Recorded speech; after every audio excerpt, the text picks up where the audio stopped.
타인은 지옥이다.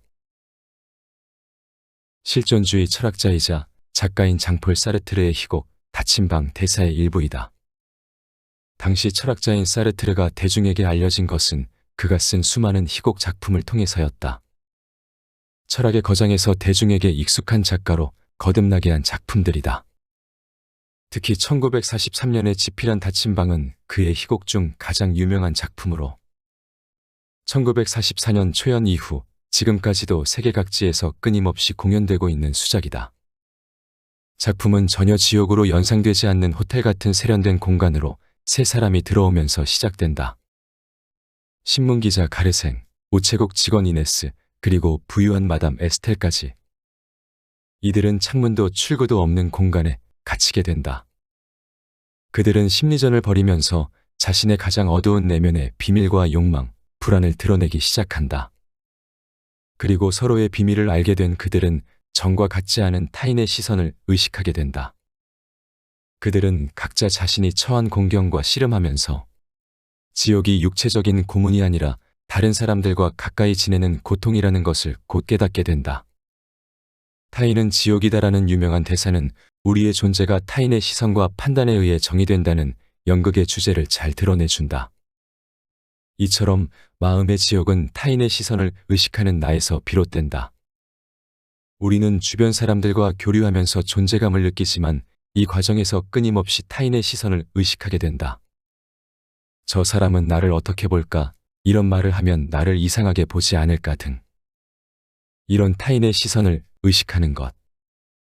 그것이 바로 지옥이라고 사르트르는 말하고 있는 것이다. 하지만 인간이 세상에 실존하기 위해서는 타인을 의식하지 않을 수 없다. 인간은 타인과 속하고 이를 통해 세상에 존재하기 때문이다. 그렇다면 타인의 시선을 의식하지 않는, 즉 지옥을 벗어날 수 있는 방법은 무엇일까?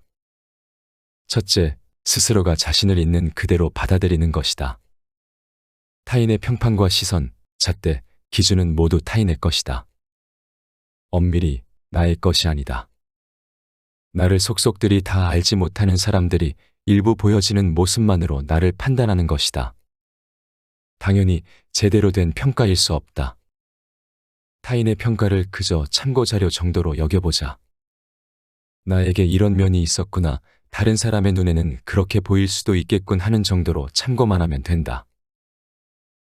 둘째, 다른 사람의 기준과 잣대에 좌지우지되거나 흔들리지 않으려면 자기만의 철학을 가져야 한다. 스스로 올바른 것이라고 생각하는 가치관, 즉 사고의 기준을 가져야 한다. 자기만의 철학이 있으면 타인의 시선이나 평가, 잣대에 쉽게 흔들리지 않는다. 셋째는 자신을 애써 증명하려 하지 않는 것이다. 우리 사회는 나를 표현하는 방식이 증명 시스템으로 이루어져 있다. 학창시절에는 성적으로, 취업 후에는 성과로, 중년이 되면 살고 있는 집과 소유하고 있는 자동차로 자신을 증명하려 한다. 요즘에는 SNS 팔로워 수로 자신을 증명하기도 한다. 평생 이렇게 자신의 삶을 증명하기에 급급한 나머지 내가 누구인지, 나는 무엇을 좋아하고 어떤 것을 했을 때 행복감을 느끼고 사는지 진짜 자신을 알지도 못하고 표현하지도 못한 채 살아간다. 중년의 특권 중 하나는 더 이상 나를 증명해야 하는 사회 시스템에 자신을 끼워 넣지 않아도 된다는 것이다. 남들이야 뭐라 하든 이제는 그동안 놓치고 살았던 나를 표현하는 데 집중해보자. 나는 음악을 좋아하는 사람이라고, 나는 미술관에 갔을 때 가장 행복한 사람이라고 자신에 대해 말해보자. 철학자 하이데거는 인간은 세상의 잣대로 자신을 보는 경향이 있다고 말했다. 그리고 그러한 세상의 눈이라는 틀에서 벗어나려면 스스로 엄격한 훈련을 해야 한다고 말했다. 그만큼 타인의 시선에서 벗어나 자유롭게 사는 것은 무척 어려운 일이다. 그렇기 때문에 더 중요하기도 하다. 자기 자신을 사랑하고 자신의 가치와 신념에 충실하며 자유롭게 살아가는 것이야말로 진정 삶의 가치관이 견고한 사람만이 누릴 수 있는 멋진 삶이 아닌가 생각한다. 고독의 쓸모. 인간은 혼자 있을 때만 온전히 그 자신일 수 있고 혼자 있을 때 가장 행복하고 가장 자유롭다. 고독을 사랑하지 않는 자는 자유도 사랑하지 않는 자이다. 아르투어 쇼펜하우어. 고독의 사전적 의미는 세상에 홀로 떨어져 있는 듯이 매우 외롭고 쓸쓸함이다. 단어의 뜻에 이미 외로움과 쓸쓸함이라는 다소 부정적인 감정이 내포되어 있다니 놀랍다. 그런데 정말로 고독이 그렇게 부정적이기만 한 감정일까? 중년이 되면 어김없이 마주해야만 하는 것 중 하나가 고독이다. 젊은 시절에는 가족과 친구들과 함께하는 시간이 많았지만 나이가 들어가면서 점점 혼자 지내는 시간이 많아지게 된다. 자녀들은 자립하고 친구들도 이전처럼 자주 만나지 않는다. 자연의 섭리이고 누구든 이 과정을 거치게 된다. 문제는 그 순간에 슬그머니 찾아온 고독을 못내 힘겨워하는 사람이 있다는 것이다. 그러니 우리는 완전한 고독을 받아들이기 전에 미리 조금씩 고독과 친해지는 연습을 해야 한다. 쇼펜하우어는 인간은 혼자 있을 때만 온전히 그 자신일 수 있고 혼자 있을 때 가장 행복하고 가장 자유롭다고 말했다. 그러므로 고독을 사랑하지 않는 자는 자유도 사랑하지 않는 자라고 말이다.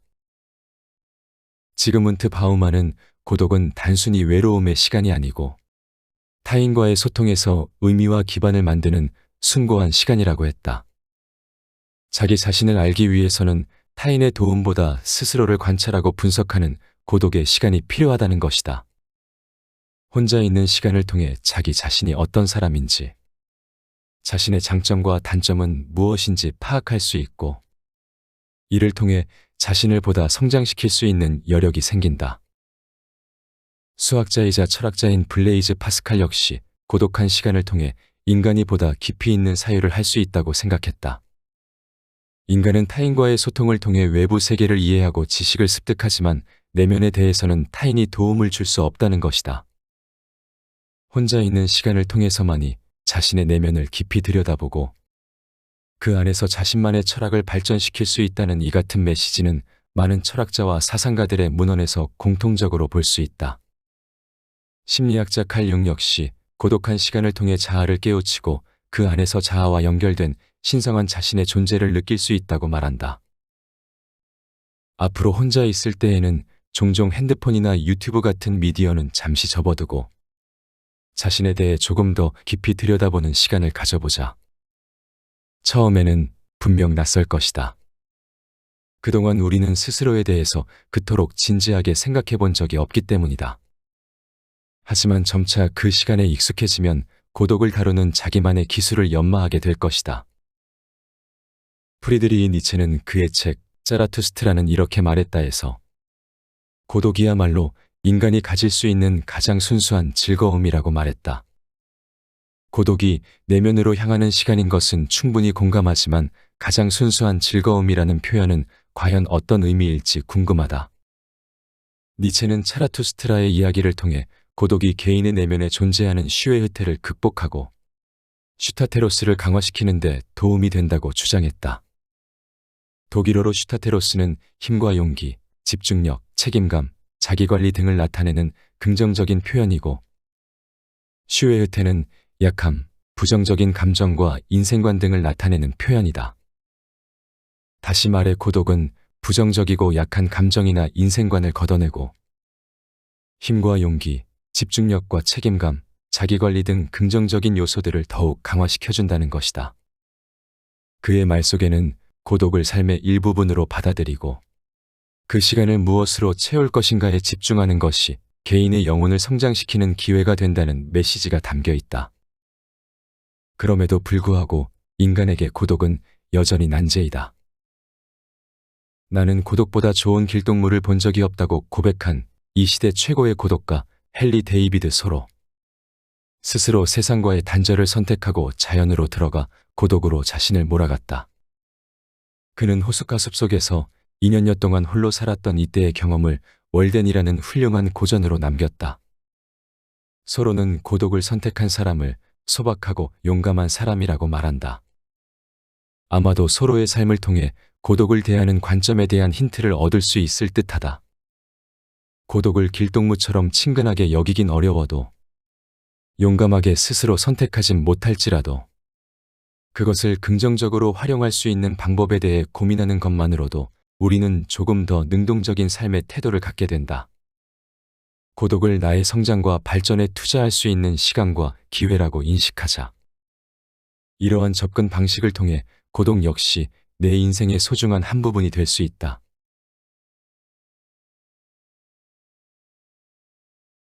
불안이 주는 긍정 효과. 중년이 되고 자주 느끼는 감정 중 하나가 불안이다. 그동안 잘해왔다고 생각했지만 막상 나이가 들고 보니 뭐 하나 제대로 이뤄놓은 것이 없고 손안에 쥔 것이 아무것도 없다는 느낌이 들어 허탈한 마음이 든다. 그러다 막연한 노후의 고독과 은퇴 후 생활, 죽음에까지 생각이 미치면 불안이 밀려오기 시작한다. 독일의 철학자 하이데거는 이러한 부정적 감정인 불안에 대해 새로운 철학적 관점을 제시한다. 그는 애초에 인간의 존재 자체가 불확실성과 불안에 둘러싸여 있다고 말한다. 불확실성과 불안은 인간의 삶에 항상 존재하는 것이어서 이를 해결하거나 완전히 제거할 수는 없다는 것이다. 인간 내면의 가장 근본적인 감정이 바로 불안이며 그렇기에 불안은 특별하지 않은 우리 안에 항상 내재된 성질이라는 것이다. 생각해보면 우리는 정말 사는 내내 불안과 함께였다. 보통 10대 때에는 학업과 진로에 대한 불안을 갖게 된다. 20대에는 일과 직장, 인간관계에 대한 불안이 있다. 30대에는 결혼과 육아, 안정된 미래에 불안을 느끼게 되고 40대에는 노후와 건강, 은퇴에 대한 불안이 있다. 이렇게 우리는 인생의 단계마다 뒤따르는 큰 걱정과 불안은 물론이고 각자 저마다의 크고 작은 근심거리까지 짊어지고 살고 있다. 이렇게 따져보니 조금씩 사정만 다를 뿐 누구나 평생 불안에 둘러싸여 살고 있다는 것을 새삼 깨닫게 된다. 그런데 이렇듯 일상에서 늘 불안을 안고 살다 보니 그것이 나라는 존재를 인식하고 들여다볼 수 있는 중요한 열쇠가 된다는 사실을 알게 되었다. 지금 당신 안에 이유 모를 불안이 느껴진다면 우선 그것의 정체를 잘 살펴보아야 한다. 그 감정의 실체를 하나하나 뜯어보는 과정이 곧 당신 자신을 더 깊이 알 수 있는 기회가 될 것이다. 하이데거는 불안을 통해 삶의 방향성과 목적을 찾아가라고 말한다. 그는 불안해함은 처해 있음으로써 세계 내 존재의 한 방식이다라고 말한다. 말 그대로 우리는 불안을 통해 스스로의 존재를 깨닫게 된다. 그리고 더 나아가 이를 통해 존재의 목적과 삶의 방향성을 찾을 수 있다. 따라서 하이데거의 말처럼 불안을 회피해야 할 대상이 아니라 나라는 존재를 자각하고 깨닫게 해주는 도구로서 인식하는 것이 중요하다. 그리고 이를 위해 나는 어떤 것에서 불안을 느끼는지, 내가 가지고 있는 불안의 정체에 대해 좀 더 깊이 있게 숙고하는 시간을 갖기를 제안한다. 하이데거에 따르면 불안은 현재 상태와 미래에 대한 불확실성에서 비롯된다. 종종 공포와 비슷한 감정으로 오인되기도 하지만 불안과 공포는 확연히 다르다. 불안은 그것을 일으키는 대상이 불명확한 반면 공포는 그 대상이 명확하다. 따라서 공포는 그 대상을 제거하기만 하면 공포에서 벗어날 수 있다. 고소공포증이 있는 사람은 높은 곳에 올라가야 할 상황을 피하면 공포에서 벗어날 수 있다. 하지만 불안은 다르다. 원인에 대한 불명확성 때문에 우리를 지치고 피곤하게 한다. 그래서 우리는 공포처럼 불안을 일으키는 것들을 없애고 싶어 한다. 불안이 없어야 마음의 평화와 안정된 삶을 누릴 수 있다고 생각하기 때문이다.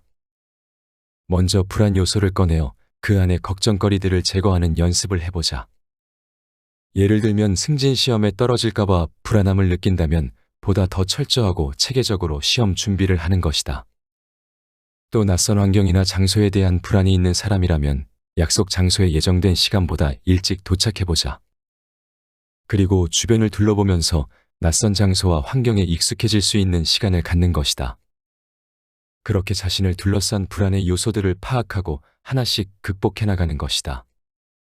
누군가와 관계가 불안한 상황이라면 그 사람과의 관계를 다시 정리해보면서 내가 어떤 행동과 생각을 취해야 하는지 고찰해보는 시간을 갖는다.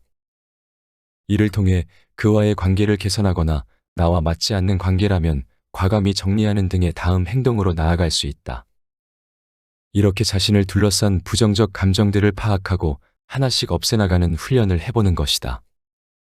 그렇게 되면 내가 느꼈던 불안은 나라는 존재의 가능성을 더욱 밝히는 힘이 될 것이다. 나이가 들수록 불안과 같은 부정적인 감정에 더욱 적극적으로 대처해야 한다. 막연한 근심, 걱정거리를 그대로 둘 것이 아니라 나는 어떤 사람인지를 자각하고 발전하게 해주는 소중한 감정이라는 것을 인지하고 나를 더 새롭게 발전시켜주는 에너지로 활용해 보기를 바란다.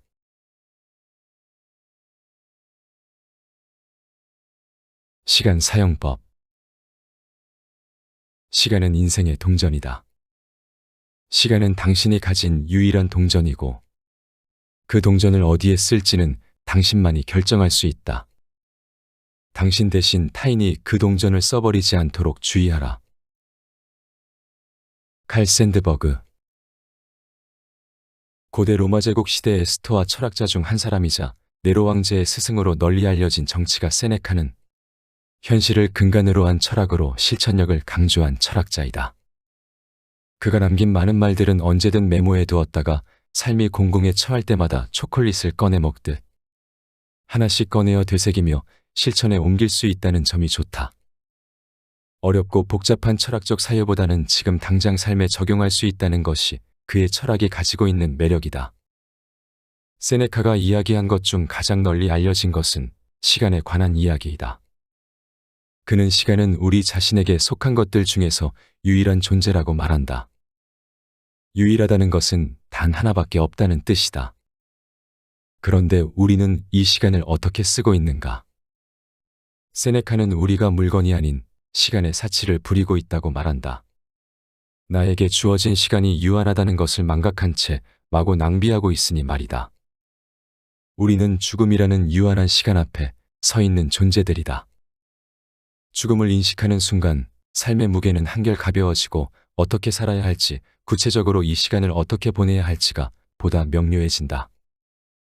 삶이라는 단어는 무겁고 막연하지만 이것을 순간의 단위인 시간으로 바꾸게 되면 구체적으로 다가오게 된다. 시간은 성별과 나이, 인종에 관계없이 전 인류에게 가장 공평하게 주어지는 것이다. 하지만 우리는 대부분의 시간을 근거 없는 걱정과 탐욕스러운 욕심으로 허비하고 있다. 세네카는 사람들이 자기 재산에는 주의를 기울이지만 가장 욕심을 부려야 하는 일에는 쉽게 시간을 낭비한다고 말한다. 그리고 그가 말한 가장 욕심을 부려야 하는 일은 어쩌면 나의 시간을 인식하고 잘 관리하는 것이 아닐까 한다. 나에게 주어진 시간을 나는 얼마나 소중히 여기고 있는지 생각해보자. 그리고 시간을 관리해보자. 나는 어떤 시간대에 무엇을 하면 가장 효율이 높고 힘이 나는지 숙고해보고 매 순간을 잘 활용할 방법에 대해 차분히 정리해보아야 한다. 철저한 시간 관리는 중년의 삶을 더욱 풍요롭게 만들 수 있는 열쇠이다. 보통 이 시기에는 가족, 직장, 개인 취미 등 여러 가지 일들로 나의 역할과 책임이 많아진다. 이럴 때일수록 세네카의 말처럼 가장 욕심을 부려야 하는 일은 시간을 관리하고 활용하는 것임을 잊지 말아야 한다. 예로부터 동서양의 많은 철학자들이 시간을 잘 활용하고 의미 있는 활동에 집중하는 방법에 대해 고민했다. 중년의 시간 관리법에는 스스로에 대한 이해와 성장을 위한 시간을 확보하는 것, 그리고 여가 시간을 효과적으로 활용하는 것 등이 포함되어야 한다. 더 풍요로운 삶을 만들기 위해서는 시간을 관리하는 자기만의 방법을 찾고 이를 습관화해야 한다. 미래를 위한 준비는 자신의 시간을 관리하는 일에서부터 시작된다는 것을 기억하자. 성공이란 결국 내가 하고 싶은 일을 할 시간을 갖는 사치를 누리는 것이다.